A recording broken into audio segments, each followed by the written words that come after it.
Hello and welcome to Saturday Basketball. Phillies and Perth home at triathlon, so I'll be sitting in for the Woodman this week. And what a week to come back. The game's a great one between the Magic and the Knicks. The Magic, of course, powered by the league's most dominant player, Shaquille O'Neal. But first, it's NBA action. Don't worry, we're not going to give away any important scores, but we will give you who's on fire. Encore highlights some crazy dunks, blocks, and some sweet assists. Plus events from the featured game coming up next week, the All-Star Weekend. Don't think about changing the channel, because this is the NBA. Utah's John Stockton was on fire last week as he took his place in the record books. John Stockton needing 11 assists to break the record tonight. Stock left to right, go to the hoop, dishes back to Hardy, jumping from 20, the shot, good! John with 10 more to go. Knocked down, the mailman picks it up, spins it to Stock, again to Carlo right. The mailman, fall away shot, good! Stockton with 3 assists. He needs 8 more. Looking left corner, Stockton down the middle. Antoine hammered up. He's got 6 assists. He needs 5 more. Stockton low under the key, slammed up. John with 9 assists. Stockton penetrates over to Chambers. He's open. Shot up, good. He needs 1 more. Karl Malone's going to check in. They want the mailman to get the last bucket. He looks to Karl Malone. He's got him low. The mailman jumps it. Shot up. It's in. He did it. A new NBA assist king, John Stockton. Thank God that I got out and you got Jerry Sloan, because it would have taken you another 5 years to get that award. I think John ought to hang around long enough to make them focus on something like 15,000. Congratulations to the new assist king. While the Jazz point guard rewrites the record books, the stock of a bullet swing man is on the rise. When Washington made Calbert Cheaney the 6th pick overall in the 1993 draft, they did so with the hope that he'd become a mainstay with the Bullets for years to come. Now, midway through his 2nd season, Cheaney has shown signs of living up to that expectation. Well, Calbert's a solid player. He comes, as you know, from Indiana, and a solid player defensively. Offensively, he really shoots the ball well. Calbert's problem really has been just finding a spot where he's going to play every night.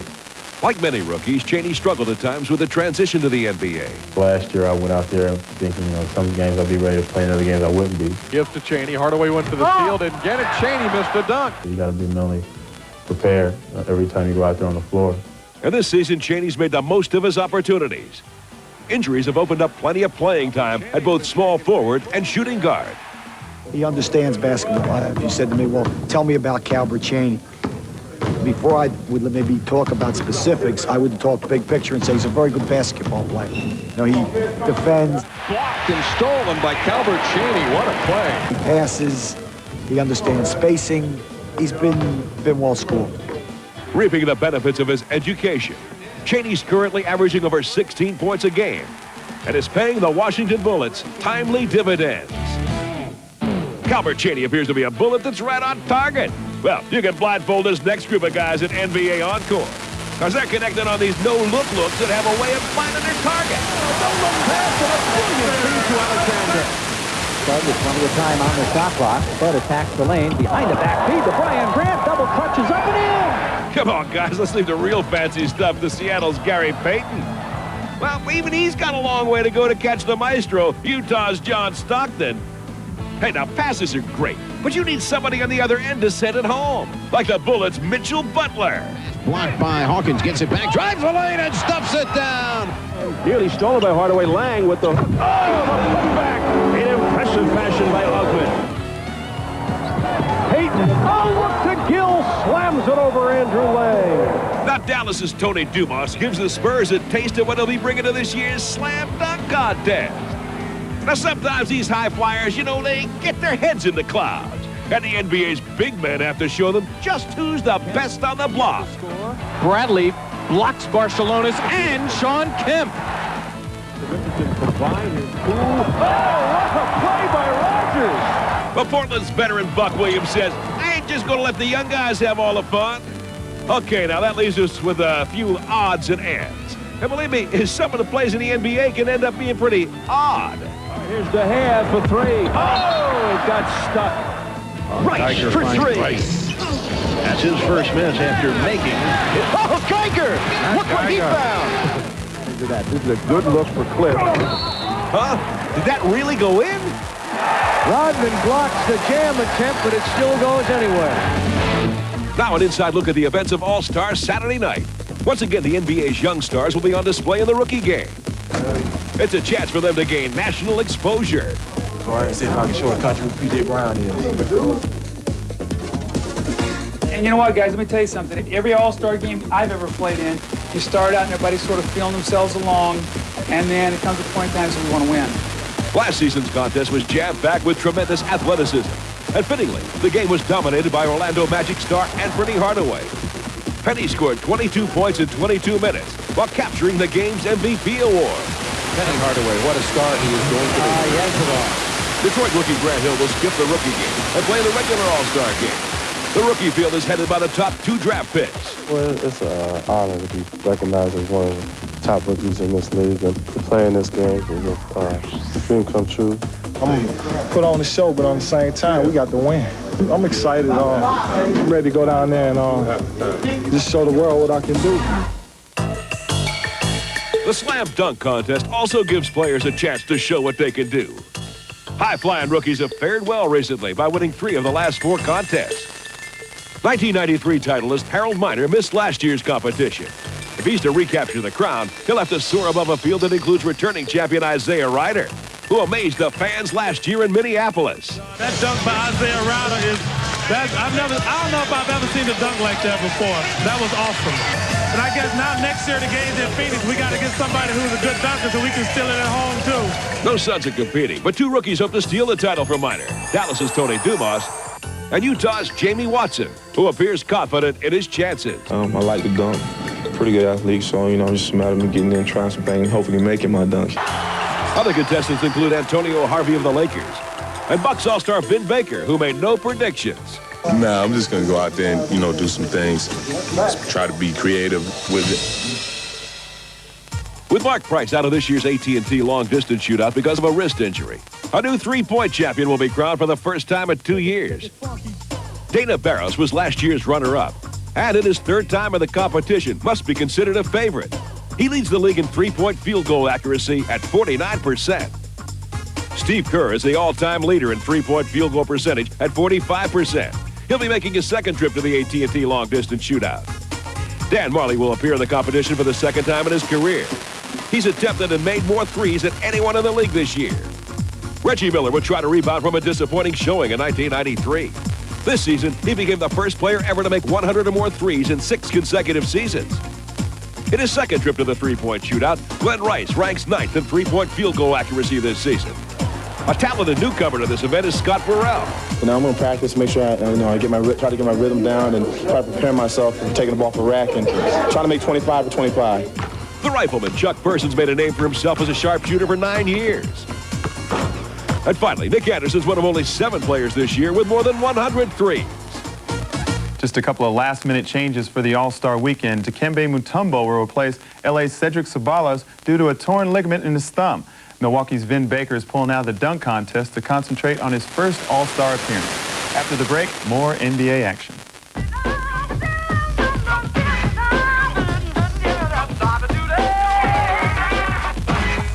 If you want to keep up to date with all the stars and teams of the NBA, here's what you have to do. Call NBA Netline at 0055-11-100. Here's the Barkley. Please, shoot, scores! Results and stats daily, all the news, and player interviews. It's all on NBA Netline. Know what's happening in the NBA now. NBA Netline. 0055-11-100. We begin this week's action reel with a red-hot San Antonio Spurs. The Admiral, David Robinson, is on a mission to guide his team to the top. And against the Kings, he got some big-time help from Dennis Rodman. Dennis had 19 rebounds and a key deflection with a game on the line. Webb knocked away by Rodman. Williams at the buzzer. No good. Spurs win it. Portland was the next test for San Antonio. They were looking like a cohesive unit as they tried for 5 wins in a row. And though the Admiral scored 34 points, the Spurs showed signs of a more balanced attack with Sean Elliott's 26 points and another 19 rebounds for Dennis Rodman. Everybody has a role in the team, and everybody's working real hard, and things are going well for us. In Dallas, the Spurs faced a Maverick team that had already beaten them twice this year. This time, San Antonio played suffocating D, and the running game was orchestrated to perfection by Avery Johnson. Avery Johnson to Robinson. Oh, my goodness. Spurs head coach Bob Hill has one of the most versatile and talented teams in the league. When they returned to the Alamo Dome to face Sacramento, they needed every weapon in their arsenal. The rifleman Chuck Person and the Admiral supplied most of the firepower. I think we're just beginning to understand the schemes that Bob has been teaching us since the beginning of the year. And if we come out here and we do what's on the board, then 99 times out of 100 we're going to win. Charlotte's been all about winning lately. And while earning a perfect record this week, Muggsy Bogues burned opposing defenses by hitting the jump shot nearly every time they double-teamed the post. He led the Hornets to victory against his former team, the Washington Bullets. How many times they run that same play and throw the cross-court pass for Bogues? In another homecoming, Robert Parrish returned to Boston Garden for his final regular season game in the building where he was a three-time champion. Well, they love the Chief here at the Boston Garden. The Chief showed why he could still contribute.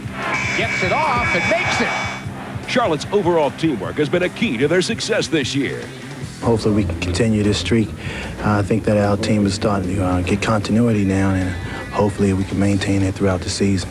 And Charlotte did just that against the Bucks. With Milwaukee focusing most of its attention on the Hornets' low-post standouts, rising stars like Scott Burrell exploited holes in their defense by taking whatever Milwaukee was willing to give. Soaring to a 5-game winning streak, All-Star Alonzo Mourning's 26 points helped make it 6 in a row over the Washington Bullets. But is it too soon for the Charlotte Hornets to celebrate? This is early in the season. We have a long way to go, so we're not going to become complacent. We're going to keep working hard and doing what it takes to win. Next season, the Toronto Raptors will look to match Charlotte's expansion success. And in this week's News, Notes, and Quotes, they unveiled their new uniforms. We asked the kids to design it, name it, and our uniform and our look is specifically targeted towards the youth. I mean, that's our image. You know, we want to have a classy image, but yet we want to have fun with it also. Thomas's longtime teammate with Detroit, Bill Laimbeer, had a special day this week as the Pistons retired his jersey. I've always said all along that 10 years from now, 15 years from now is when all of us are really going to appreciate what we actually accomplished. And I still hold to that theory because right now things are happening so fast.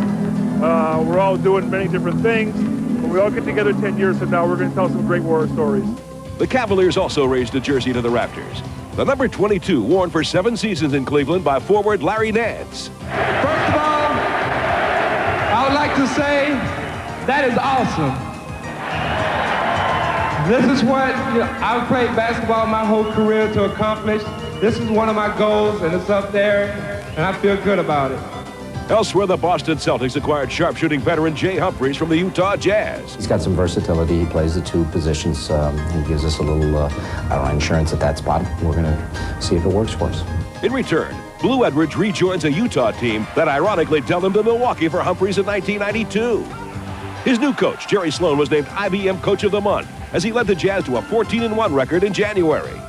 I think we have toughness, but we have to prove that. We haven't proven anything except that we've been able to win some games. I think that's what this organization has to be able to do as a team, to find out just how tough we really are. New York's Patrick Ewing was named NBA Player of the Month, averaging 24 points and 13 rebounds. And Sacramento Kings forward Brian Grant was the Schick NBA Rookie of the Month. Now, one of the men responsible for making the Sonic super is holding court. I come out there ready to play every night. We coming, dog. Me and you.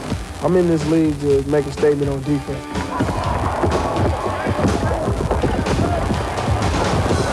Oh, that's our ball. I love the sport basketball. That's why I've been here playing for Seattle.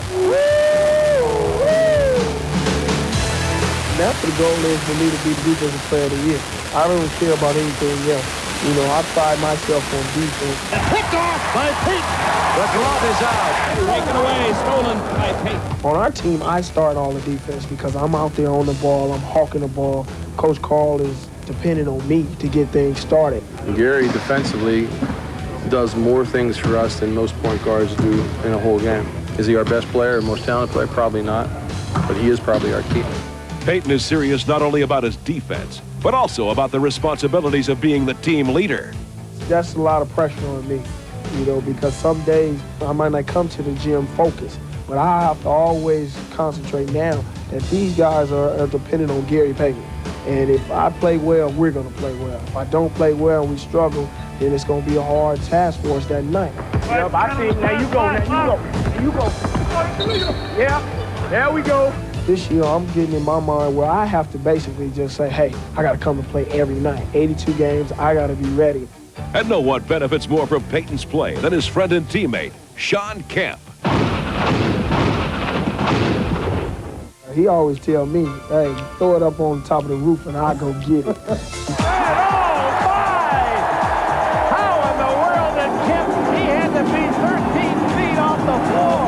Gary is the best alley-oop thrower in the NBA. Probably the history of the game, I think, because he can throw it from anywhere. If it's full court, he'll make it a full-court pass, and I got to be there to accept it. Oh, Gary Payton with a lob ahead to Kemp. And Payton's status as one of the NBA's premier point guards is a direct result of the high standards he demands of himself. I grew up thinking about being in the NBA. Every time I step on the basketball floor, I got to play hard because my pride is into it. I want my team to win. I want to win a championship. And that should motivate me more than anything, that every time we step on this floor, I don't want nobody to beat me.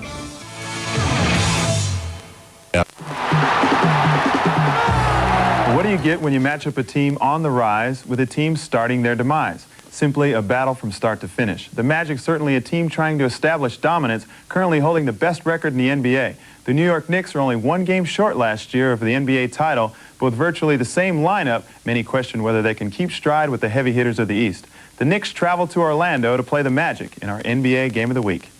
Let's take a look at the starting lineups. For the visiting New York Knicks, they start Derek Harper and John Starks at the guards. Up front, they have all-star Patrick Ewing at center.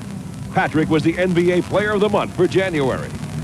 Their forwards are Charles Smith and rookie Monty Williams. For the hometown Orlando Magic, it'll be Anthony Penny Hardaway and sharpshooter Nick Anderson at the guard positions. Up front, they start Shaquille O'Neal in the middle with Donald Royal and Horace Grant at the forwards. Orlando is coached by Brian Hill, who's in his second year at the helm. And Pat Riley's the head coach for the New York Knicks. He's now in his 5th season. We pick up game action with Orlando leading 7-4 with 8.5 minutes left in the first period. Here's Marv Albert and Matt Gukas. Horace Grant extending to a 9-4 Magic lead. The Knicks with vivid memories of the last visit here to Orlando back on December the 2nd. And going into that game, Pat Riley had made the point that he felt Orlando as Harper fires. Derek Harper with a three-pointer. Riley had said that he felt Orlando did not respect the Knicks at the time. That was game 12 of the season. The Knicks were 7-4, but an unimpressive 7-up and 4 down, and they were struggling. And then as the game turned out, the end result,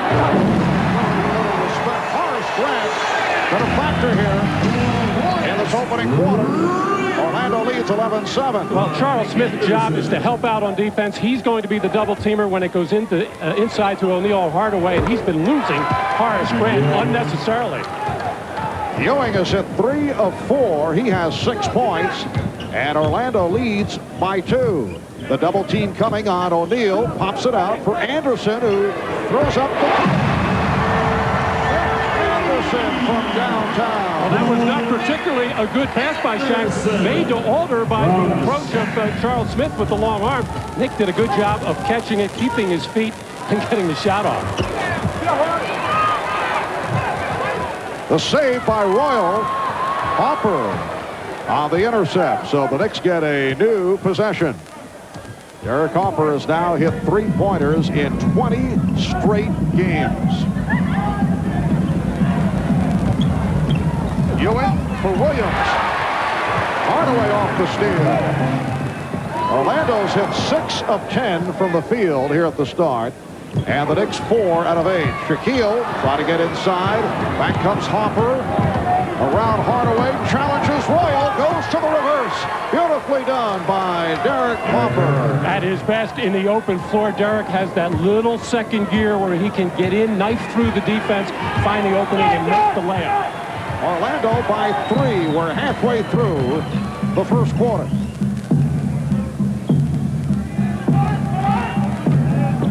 Well, the help coming late, and Shaquille was able to go glass. 16-11. Orlando, 6 points for Shaquille O'Neal. That help came way late. I think Charles Smith is winded having to come down and double team on just about every half-court possession. Starks, John Starks, with his first field goal. He finished with a barrage in the game against the 76ers Friday night. The ball will go back to New York. Starks scoring 15 of the Knicks' final 17 points. Here's Derek Harper getting through the defense. Donald Royal unable to get over and alter his path as Harper able to finish. Here's Shaquille getting into the lane before the Charles Smith double team again, and has really shown a beautiful touch on that jump hook. With the timeout in the action, let's take a look back this week as the Magic lost their first home game of the season to Seattle, snapping a 21-game winning streak at Orlando Arena. Their big man, Shaquille O'Neal, was trying to lead them to their 22nd straight home game. But George Karl and the Seattle Supersonics had other plans as they were trying for their 7th straight road win, along with Rain Man Sean Kemp. The Sonics started off strong as Nate McMillan's pass to Sean Kemp led to this two-hand dunk. But then Kemp came back on defense with a block of Penny Hardaway. He also showed the outside shot as he banged in the J. Then he left a little for his partner, Gary Payton. Oh, look at him hit that shot flat-footed. Look at these guys fly out. Here comes Payton through Kendall Gill. The Orlando Magic, Shaquille O'Neal and Dennis Scott regroup with focused minds for a sharp comeback. Right away, Shaq. He'll step through and go reverse. Here comes Dennis again. He'll shoot again. Good again. Here he comes. Here he comes. Stuff, the Magic mascot, enjoyed that play along with a couple of dancing fans. And here comes Brian Shaw and Penny Hardaway.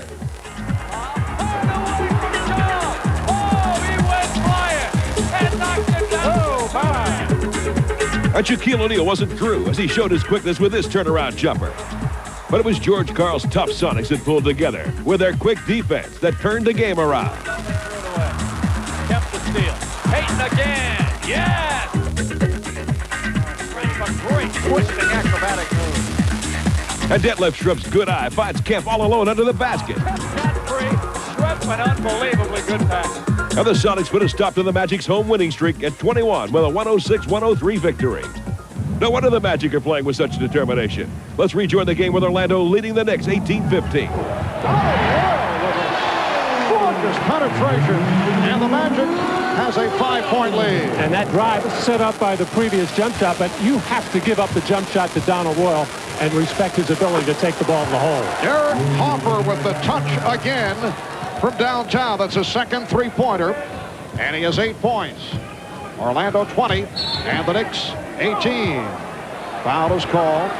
Hand check on Harper. Number 11, Derek Harper. Donald Royal, who made a jumper from the other side of the floor with a nice little crossover dribble, beating a very tough defender, Anthony Mason, one of the most versatile front court defenders in the league. He'll probably wind up guarding Shaq some today. He'll guard small forwards. He'll guard the power forwards. He'll even guard some shooting guards. Shaquille is back. Trying to get that pass to Grant. That was deflected. That was a low percentage pass. And the Magic getting a break. Foul is called. John Starks sitting down, at least with 2 points, replaced by Hubert Davis. Charles Smith called for the foul. Hubert Davis has been shooting very well. Did not shoot well earlier in the season, but has re-emerged as an offensive weapon coming off the bench. And as you touched on earlier, Matt, the Knicks have been going with a 3-yard. Horace tried to call timeout. Thought he was in the air, but it's a backcourt violation. He did step on the line of the call made by Derek Stafford. Horace Grant trying to get the ball and call the timeout before it is that violation, but he clearly stepped over that line. Alert play by Horace Grant. Just couldn't get the feet to move very quickly. The Knicks with the ball trailing by 2 with 3 minutes left in this first quarter. Ewing getting the room. And the rebound handled by Royal. Pops it down for O'Neal. Well, Shaq refreshed after that little bit of a breather he got. In Shaq's first year, he used to get tired very early in the first 6-7 minutes of the ballgame, come out, get a breather, and he was usually good for the next 20 minutes or so. Actually, he's had a lot of time off lately. He did not play in the game last Saturday because of the cut on his foot. They had 4 or 5 days off before they played again. And the Sonic game, he looked okay, and then extremely winded in the Indiana game. And a backcourt violation against the Knicks. Timeout call, 2:31 remaining in the first, and the Magic leads by 4. 2:20 to go in this first quarter, and the Magic leading 22-18. Shaquille from a line drive jump hook, and Orlando leads by 6. Fast start for both Shaquille O'Neal and Patrick Ewing. O'Neal with 10, and Ewing with 8 points. Smith. And last touch by the Knicks. Well, this is a big improvement for Shaq. However, this hook may be a little bit outside his range, but he has just gotten so comfortable with that little step, terrific footwork, and he has been making that jump hook all over the place. It is not just a power to the basket move anymore for Shaq. He is developing an offensive game. Anderson with an open straightaway three-pointer. Dennis Scott, who had the hot hand in the loss to Indiana on Friday night, has come on for the first time. Fast start for Derek Harper with 8 points, 3 assists, couple of steals. Harper for 3. Oh! Rebound Mason. Here's Davis firing the 3. Oh! And it's knocked out of bounds. Last touch by the Knicks. The outside official, Derek Stafford, at the view, makes the call. Here's Anthony Bonner checking in for the first time. Comes on for Charles Smith, who did not score. Penny Hardaway yet to get a field goal, as every time he has posted up, he gets immediately double-teamed, forcing him to give up the basketball. Looks like the Knicks are going to dare either Dennis Scott, Nick Anderson, or others to beat him from the outside. And Anderson does just that. That's his second from downtown. He has 8 points. Orlando's opened up a 27-18 lead with just under a minute to go in the first quarter. The Knicks have hit only one of their last 7 shots. Harper, yes. 10 points for Harper. There's that crisp passing we've been talking about. Ball coming out of the post. Not necessarily a hard double team in there, but 2 quick passes resulted in a nice look at the basket. Anthony Hardaway has about 4 inches on Derek Harper, but he says he is the toughest point guard that he faces. Although the Knicks will still go to the double team from time to time. Kept alive by O'Neal, using his power. And that's what Shaq can do his damage. Gives the ball up out of the double team and then goes back to work in on the offensive board and gets the deuce. Orlando by 9. Final seconds of the quarter. 9-2 run by the Magic. Harper looking to set it up. Harper beat Hardaway and then pops it out. Too late. Won't count.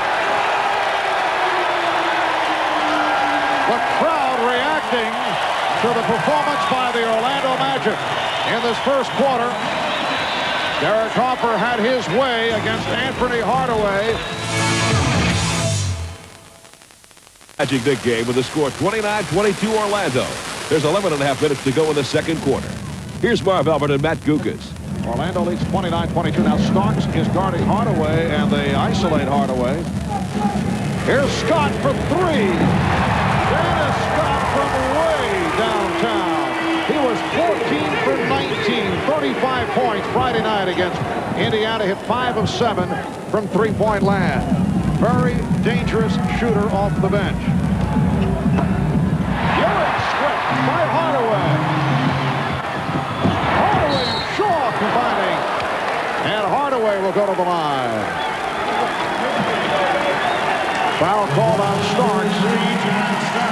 Here Patrick Ewing making a move into the lane. Penny Hardaway with the long arms and quick hands gets the strip, and a nice give and go with Shaw. I noticed, Marv, that both Penny Hardaway and Shaquille O'Neal really enjoy playing with Brian Shaw. Brian is not shooting the ball particularly well right now, but they like his demeanor, and of course they like the fact that he passes the ball to them. And Anthony Hardaway struggling at the foul line. He has now made only 3 of his last 12 at the line. And one of the most important ones the other night as he made a drive in the closing seconds against Seattle and that chance to tie the game from the line. Missed the first free throw and then had to intentionally miss the second one, and he missed the rim on that. Orlando 33 and the Knicks 22.